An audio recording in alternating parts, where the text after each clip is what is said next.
Hey guys and welcome back to my channel. Today's video I will be reviewing the first 4 episodes of the new Maxdol series Manner of Death. It's a psychological thriller series that's based on the Manner of Death novel by Salmon.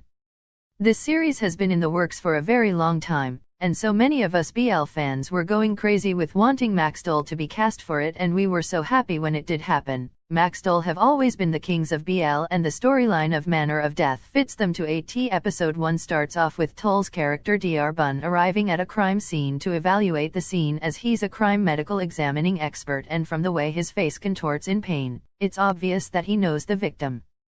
The scene ends and the credits begin, and we can hear Dr. Bun doing a voiceover of his new move to the little quaint town of Vyong Pha Mork. It's a quiet, peaceful town, and it's what Bun wants. Suddenly, a girl who looks ailing and frail shows, and she's in immense pain, bleeding from between her legs, and then passes out in the street. People call the ambulance, and the girl, now deceased, is transported to the city morgue where Dr. Bun, alongside his intern Oat, examine the body. They find weird markings/bruising on her body, especially her arms, alongside needle marks. Dr. Bun comes to the conclusion that the victim might have suffered from sexual abuse, and he decides to make urine and blood tests of the victim, and he waits for the lab results and medical evidence. Right after, a shady journalist shows up at the hospital and pretty much interrogates Dr. Bun, wanting him to give information that he has no right of taking. Dr. Bun shuts him down, and the journalist leaves his card in case Dr. Bun wanted to contact him. The journalist is definitely suspect number 1. Later on, Dr. Bun goes to his favorite quiet place in a coffee shop over a mountain to have a drink and relax, when he's surprised to see an acquaintance who happens to be a police inspector. Before they leave, they agree to check out a club at night as a way to welcome Dr. Bun back in town. Next, Dr. Bun bumps into his childhood friend Jane, who happens to be the victim of the very first scene. They reminisce over their friendship, and she returns to him the book of The Little Mermaid, and I do believe that this book/story will be a foreshadowing for later plot between Maxdol's characters, since the original Little Mermaid, Ariel, actually died. Yes, I'm scared. The hospital staff prepare for the director's birthday, while he tells Dr. Bun that the journalist kind of slandered him online for not giving him information on the body of the dead girl in the street. The journalist always exaggerates his writing, and the townspeople always believe every word said by him, so the director warns Dr. Bun to be careful. The journalist later visits the school where the street victim, named Nettie, was a student in. We discover that Jane is a teacher in that school, and she was Nettie's teacher as well. Next, Dr. Bun arrives at the club, and in the parking lot he meets Max's character for the first time, and when I tell you I screamed like I miss my babies together so much. If you thought they looked good in their corn knock days, they're a 1000 times better in Manner of Death, like the chemistry, DAYM. Anyway, Dr. Bun goes to the club and gets drunk with his friends, but he finds his eyes landing on Max's character. He smiles, stands up, and starts dancing, twirling round and round until he literally falls into Max's arms. Are you kidding me? What kind of fairy tale is this? They stand in each other's arms for a while, staring into each other's eyes, all romantic and shit, like y'all just met, have mercy on us. And then out of nowhere Dr. Bun kisses Max's character, and I hate it here. Next morning, Dr. Bun wakes up hungover in his house, and we don't know what happened to Max's character. Dr. Bun goes to work, and his intern Oat shows him a clip of Bun drunk and throwing up while Oat and his friends laugh at him. He's embarrassed and still hungover and chastises Oat and starts examining a new body.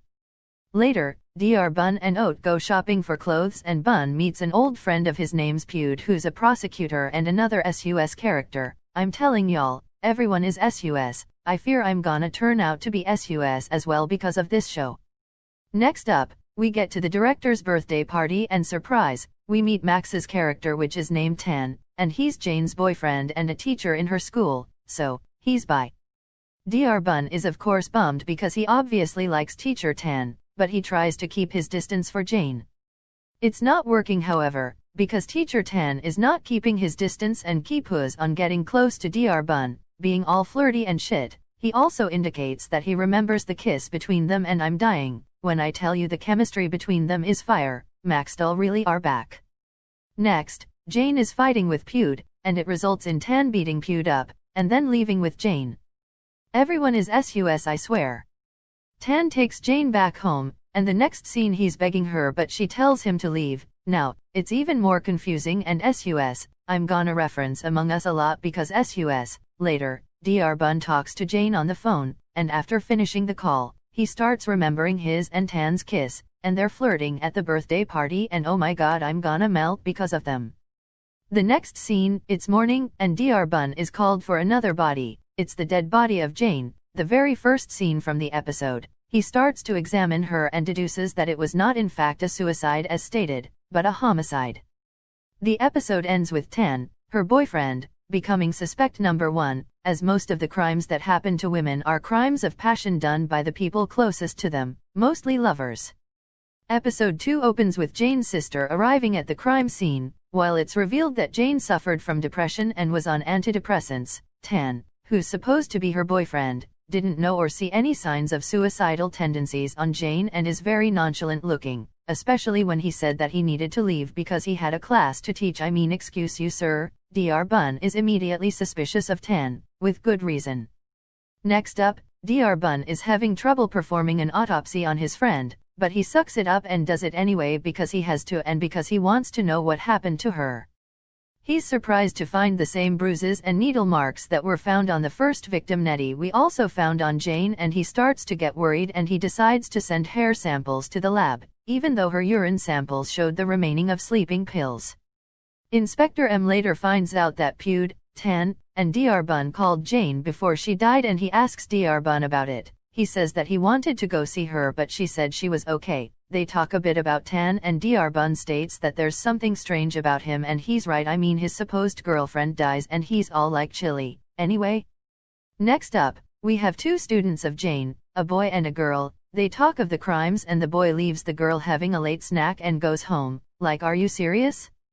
Normally, you don't leave your friends alone in the street lest they get hurt by some creep, let alone where there are people getting killed like huh?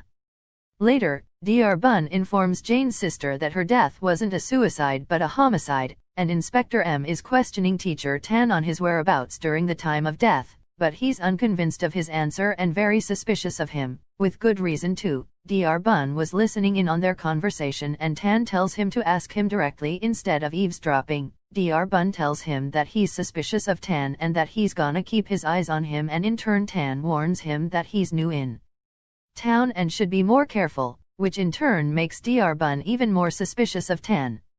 Later on, Dr. Bun checks out Jane's order sheet from her shrink and finds severe symptoms of depression. However, she didn't show any suicidal signs, but it still doesn't exclude it. However, in Jane's case, it's obviously a homicide. Next, Inspector M questions the journalist because he as well is suspicious, and Dr. Bun gets a text with pictures of him and people he spoke to about Jane as a warning for him to take her death as a suicide, otherwise things would be hard for him. Of course, it makes him more determined to find the truth about Jane and her death. He later visits teacher Tan to ask more questions about Jane, and Tan is ecstatic to see him. Dr. Bun questions him and the bitch Tan is actually flirting with him. They're flirting with each other when there's a crime. I hate it here. Inspector M is doing a good job questioning and interrogating everyone, and it's good because everyone looks shady. Everyone seems to have ulterior motives for their every move, and it's actually scary. Later, when the lab results arrive, Dr. Bun realizes that Jane had abnormal doses of diazepam in her blood and there was no trace of any pills in her stomach, and it's concluded that she was injected with it, hence the needle marks on her arm. The hair results also showed the presence of methamphetamine. Inspector M tells Dr. Bun to hasten with the autopsy report so that the police are able to open an investigation. Dr. Bun is later followed by Tan in the market, who gives him back his wallet, which he lost. Pretty sus for Tan to suddenly and conveniently show up with Bun's wallet. Then at home, Dr. Bun is attacked by a mysterious man and then lands in the hospital.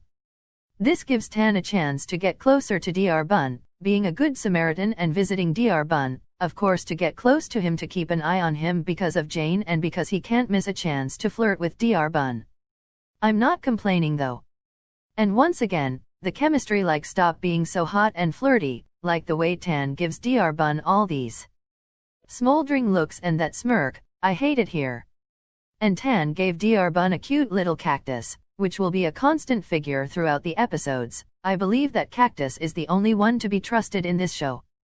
Tan asks him if this happened to him because of Jane's death, and when he answers with a yes, Tan tells him why not stop investigating, and Dr. Bun answers that Jane was his friend and that she deserves to have what happened to her be revealed so she can have peace. The fact that there's a saying the dead don't have a voice, and it was the reason why Dr. Bun became a forensic expert, because he wanted to tell what horrors happened to dead bodies. Tan is touched and decides to help Dr. Bun, and when Dr. Bun states that he doesn't know or trust him, Tan formally introduces himself to Dr. Bun and they have a little handshake. Tan later leaves, but while on his way out, he bumps into Prosecutor Pugh and they share a glare. Pugh tells Dr. Bun not to do anything on his own and tried to have him leave the case, like so many people want that case to die down, what the fuck, but Dr. Bun insists on bringing Jane justice. The episode ends with the same assailant attacking Dr. Bun again in the hospital, and injecting him with something. Episode 3 opens with Prosecutor Pugh being at Jane's house 20 minutes before her murder, which automatically puts him even more in the cycle of suspicion. Later, Dr. Bun wakes up at the hospital thinking what happened to him was a nightmare, but he finds a vial of midazolam, which is a hypnotic, and he realizes that it wasn't a nightmare and he really was attacked in the hospital. Next, in the police station, Inspector M and his partner are checking Jane's Facebook and they see suicide notes all over it, leading them to believe that she did kill herself. Dr. Bun checks the CCTV of the hospital, but his attacker was dressed in a doctor's coat and a face mask, and then when he left, he rode a motorcycle. Next scene, Inspector M goes into the evidence room and grabs the rope with which Jane was hanged by. Very sus behavior in my opinion. Then as Dr. Bun is discharged from the hospital, holding the cactus given to him by Tan, cause when B gets you a present, you keep it, right? He's met with Teacher Tan, who insists on driving him home, and when I tell you I hate him, it isn't a joke. He's flirty and possessive and sus, and I hate it here. Once Tan drives Dr. Bun back to his house, we see Tan looking back at Dr. Bun in a very weird way, and then we see a motorcycle picking him up and I'm like, what the fuck, is he the one who had him attacked? Imposter. Later, as Dr. Bun is sitting in his office contemplating Jane's murder, Inspector M visits him and asks about the autopsy report. When Dr. Bun says it isn't finished yet, Inspector tells him to wrap it up and finish it as soon as possible so that they can close the case. Remember, before he wanted the report to be able to open an investigation, but now he just wants to close the case. Dr. Bun is shocked and angered and asks what did they conclude as the cause of death, and Inspector M stated that it was suicide and not homicide, and the fact that Jane hanged herself as well as take drugs was because she feared the drugs wouldn't work. When Dr. Bun inquired about the scratches on the rope, Inspector M stated that there were no scratches, and Weir showed that when he was in the evidence room, he grabbed the rope and I believe he changed it. Major imposter behavior. We saw Inspector M vent. He vented, I swear. Later, the hospital's director told Dr. Bun to haste with the report because he doesn't want any trouble and the police have the right to close the case however they see fit. And oh my god, corruption at its finest, Jesus. Dr. Bun is pissed off and decides to delay the autopsy report, while posting on Facebook that Jane didn't kill herself and a hashtag justice for Jane Gira. Dr. Bun didn't post it himself, but I believe that he contacted the reporter from before and asked him to do it as a means for him to get a scope. Big dick energy, Dr. Bun. We stan. Inspector M, Prosecutor Pugh, Teacher Tan, and Jane's sister are all shocked and visibly shaken by that post and hashtag, and I want to know who's the imposter. Because I'm going crazy here. Quickly after, Inspector M visits Dr. Bun in the hospital and questions him about the hashtag. Dr. Bun says he didn't do it and Inspector M asks who else would it be, to which Dr. Bun replies with maybe it was someone who believed that justice is above the police, and we stand Dr. Bun hard. Like if this isn't a mic drop moment, I don't know what is. Later, Dr. Bun meets with Prosecutor Pugh and he tells him to stop digging behind Jane's death because he's worried that something would happen to him again, but I call bullshit on that. He just doesn't want Dr. Bun to keep searching after Jane's death. Major sus behavior. Now do you guys remember the couple of students from Jane and Nettie's class? The girl happens to be in a relationship with a mysterious older man, and we notice that she has the same bruises and needle marks on her just as Jane and Nettie, and she had a lot of money that she didn't have before and could have never been able to have it. It looks to be an organized trafficking ring? Forced prostitution maybe? The boy is named So Wear It and visits Dr. Bun with snacks. They talk and it is revealed that Teacher Tan wasn't Jane's boyfriend, but a prosecutor. Notice the name wasn't mentioned because Sarawit couldn't remember it. Afterward, Dr. Bun calls Prosecutor Pugh to ask him whether he was Jane's boyfriend or not, but he couldn't reach him. He goes around town, looking for him to no avail. He later goes to Jane's sister and asks her about it, and she confirms it, stating that they were a lovey-dovey couple and that she envied what they had, but suddenly things became bad between them. Later, Inspector M calls Dr. Bun and asks him if he knew where Prosecutor Pugh. It is later revealed that Prosecutor's car is abandoned on a road and that Pugh was nowhere to be found. He later calls him again and is finally answered. Only the voice answering him was the voice of the person who attacked him in his house and later at the hospital, and he warns Dr. Bun once again to drop the case or he would regret it.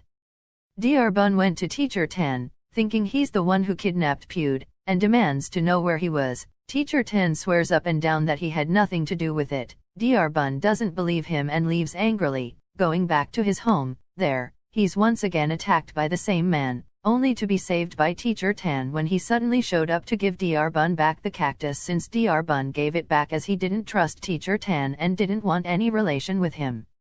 Anyway, Teacher Tan is hurt after the altercation with the attacker and Dr. Bun tends to his rounds and holy shit, the flirting between them two is going to be the death of me. First Tharntype and now Tanban? Let me rest.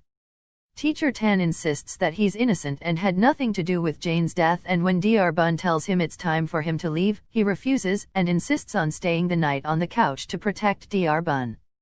Next day, Teacher Tan drives Dr. Bun to the hospital and he decides not to send the autopsy report and that he's gonna hold on to it. Later, as he's leaving, he finds Teacher Tan waiting for him and he drives him back home. At night, as they're sleeping, Dr. Bun hears weird noise and wakes Teacher Tan up in fear. Teacher Tan assures him it's a cat, but Dr. Bun is still fearful, which prompts Teacher Tan to tell him he can move in with him since Dr. Bun no longer feels safe in his own house. Dr. Bun stubbornly refuses, only to have him move out the next day. Teacher Tan's house is practically a mansion, and when he tries to cook something for Dr. Bun, it tastes terrible. Dr. Bun tells him to step aside and takes his place in the kitchen, aproning, and all while cooking a meal. And when I tell you it gave me major corn knock flashbacks to knock cooking for corn shirtless, in an apron, I screamed, and the way Teacher Tan was following Dr. Bun with his eyes, giving him smoldering looks like I want someone to look at me the way Teacher Tan looks at Dr. Bun. I hate it here.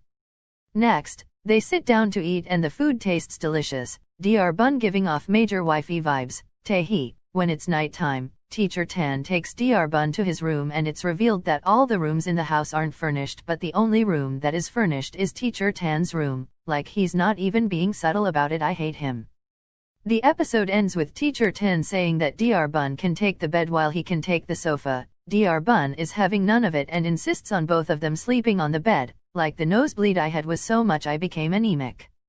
And that concludes today's video. Thank you guys for watching. See you on the next one.